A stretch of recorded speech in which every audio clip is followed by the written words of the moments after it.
Assalamualaikum warahmatullahi wabarakatuh. Kembali lagi di kelas Pak Dim. Apa kabar kalian hari ini? Semoga kalian dalam keadaan yang baik-baik saja dan semoga kalian dalam keadaan yang penuh semangat.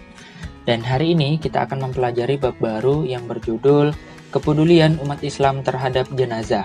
Nah, bicara kata jenazah, hal yang terlebih dahulu harus kita bahas ialah tentang kematian.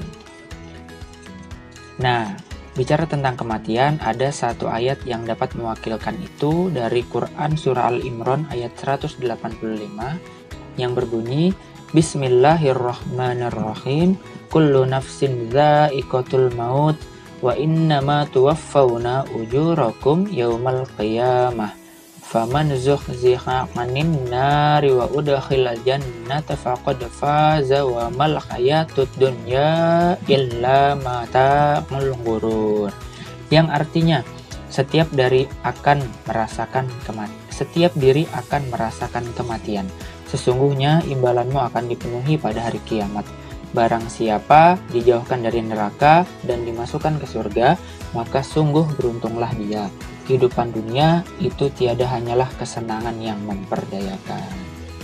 Nah, inilah surah yang mewakilkan kita untuk bisa membahas kematian. Dan penjelasan ayat tersebut adalah setiap diri atau tiap-tiap yang bernyawa pasti akan menemui kematian. Bila kematian telah menjemput, tidak ada satu kekuatan pun yang bisa mempercepat atau memperlambat. Kematian datang tak pernah ada yang tahu. Oleh karena itu, mengingat mati harus sering dilakukan agar manusia menyadari bahwa dirinya tidak akan hidup kekal. Tentu saja hal itu harus disertai dengan mempersiapkan bekal berupa amal soleh. Nah, jadi setiap yang bernyawa pasti akan merasakan yang namanya kematian. Entah dia dalam keadaan yang sehat, entah dia dalam keadaan yang sakit, mati itu tidak ada yang tahu.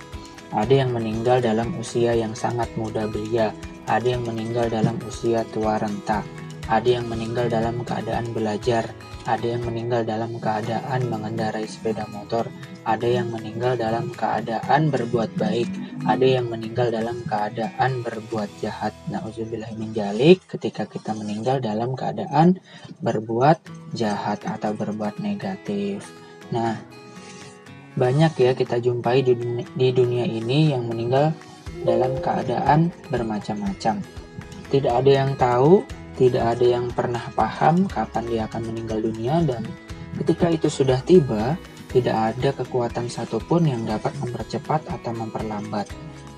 Bahkan seorang presiden pun atau seorang yang paling kaya di dunia pun tidak ada kekuatan daya apapun untuk memperlambat kematian. Oleh sebab itu, karena kita nantinya akan merasakan yang namanya mati, entah dalam keadaan yang bagaimana, tentu saja hal itu harus kita sering ingat. Apa itu? Yaitu kematian. Dan selain mengingat tentang kematian, tentunya untuk menghadapi yang namanya kematian, dan kita seperti yang dikatakan surah Al-Imran ayat 185 tadi, untuk kita bisa dimasukkan ke dalam surga, tentunya kita harus mempersiapkan sebuah bekal. Apa itu? Yaitu berupa amal soleh. Selanjutnya kita akan bahas beberapa kewajiban yang berhubungan dengan mayit atau mayat. Ya, yang pertama, sebagai umat muslim, kita wajib melakukan 4 hal ini ketika kita mendapati keluarga, sanak saudara yang meninggal dunia.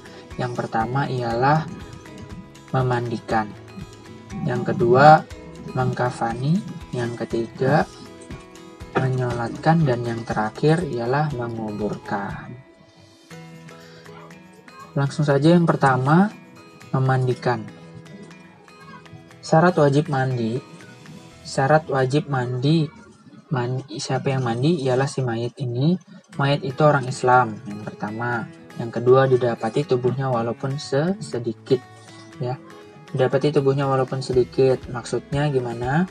Ada beberapa kejadian yang mana orang meninggal itu keadaan tubuhnya tidak seutuh yang biasanya. Ada yang meninggal dalam keadaan terbelah-belah atau korban mutilasi contohnya. Walaupun hanya didapati bagian lengan atau bagian kaki, itu wajib untuk dimandikan, ya. Dan yang ketiga, mayat itu bukan mati syahid, mati dalam peperangan untuk membela agama Allah. Kalau orang yang mati syahid tidak wajib untuk dimandikan, karena insya Allah orang yang mati syahid sudah dijamin oleh Allah Subhanahu wa Ta'ala surga untuknya. Lanjut, yang berhak memandikan jenazah. Yang pertama, jika jenazah laki-laki, yang memandikannya hendaklah laki-laki, istri atau mahramnya. Nah, hendaklah laki-laki juga yang memandikan jika yang meninggal laki-laki, istri atau mahramnya. Nah, kalau dia sudah beristri, istrinya wajib memandikan, boleh memandikan, istrinya boleh memandikan atau mahramnya, keluarganya. Jika jenazah perempuan, yang memandikan hendaklah perempuan, suami atau mahramnya. Sama ya, kebalikannya dari laki-laki tadi. Yang ketiga, apabila jenazah itu seorang istri, sementara suami dan mahramnya ada semua, maka suami lebih berhak untuk memandikan istrinya. Begitu pula jika jenazah itu suami, maka istrinya lebih berhak untuk memandikan suaminya. Nah, jadi kalau si mayat ini sudah beristri atau sudah bersuami, yang paling berhak untuk memandikan ialah istri atau suaminya.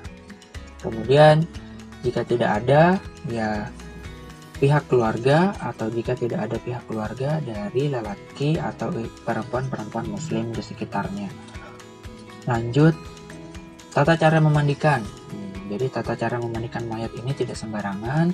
Yang pertama ialah di tempat tertutup, sehingga tidak disaksikan oleh khalayak umum. Yang dapat menyaksikan hanyalah orang yang memandikan. Yang kedua, diletakkan di tempat tinggi.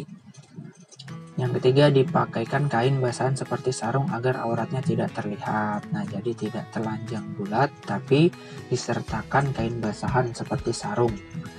Selanjutnya, yang keempat, mayat didudukan atau disandarkan pada suatu lantas atau sandaran ya.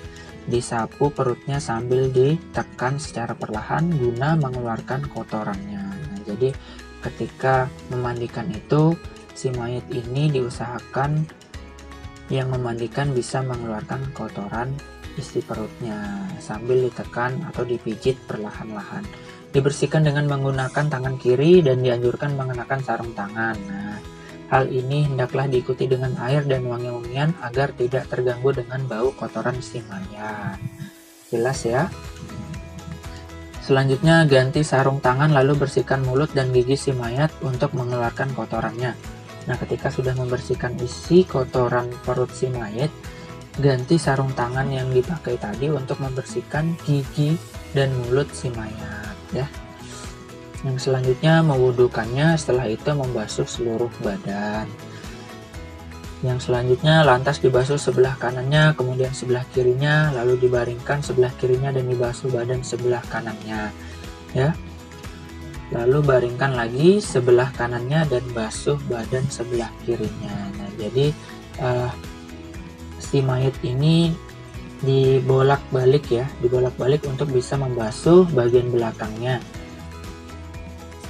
Kemudian dibaringkan lagi untuk dibasuh lagi bagian depan kanan dan kirinya. Dan yang terakhir, disunahkan membasuh 3-5 kali. Itu ya, sunnah memandikan mayat. Oke, setelah memandikan, yang kedua ialah mengkafani. Pembelian kain kafan diambilkan dari uang si mayat sendiri. Apabila tidak ada orang yang selama ini menghidupinya yang membelikan kain kafan tersebut, jika tidak mampu boleh diambil dari uang kas masjid. Apabila tidak ada sama sekali, wajib atas orang muslim yang mampu untuk membiayainya.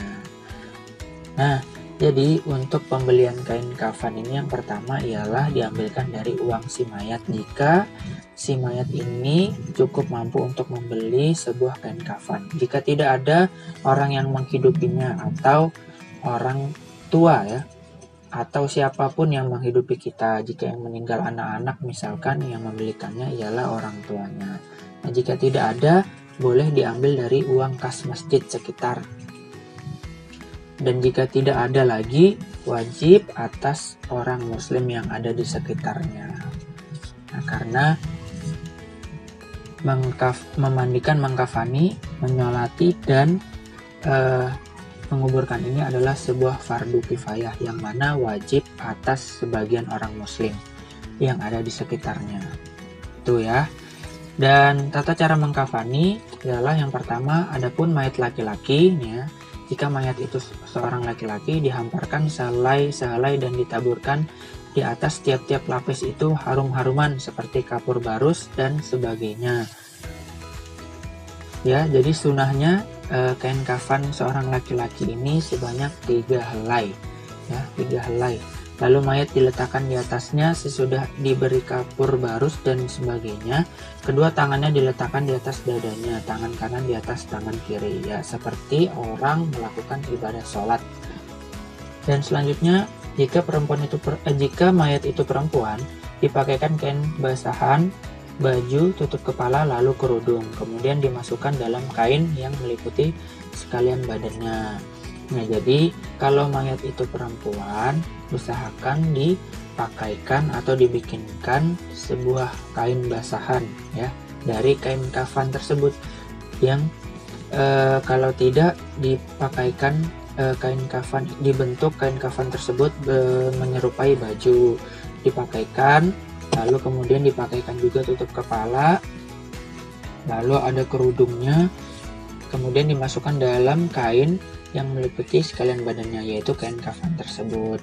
Di antara beberapa lapis kain tadi sebaiknya diberi harum-haruman, sama seperti mayat laki-laki. Dan perempuan itu sunahnya kain kafan yang menyelimuti ialah sebanyak 5 helai. Nah, jadi mungkin itu dulu penjelasan kita pada bagian kepedulian umat Islam terhadap jenazah. 2 tata cara dulu yang kita bahas pada minggu ini.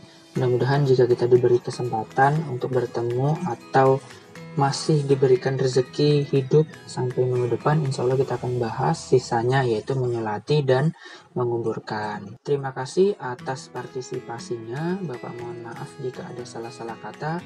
Wallahul muwaffiq ila aqwamit thoriq. Wassalamualaikum warahmatullahi wabarakatuh.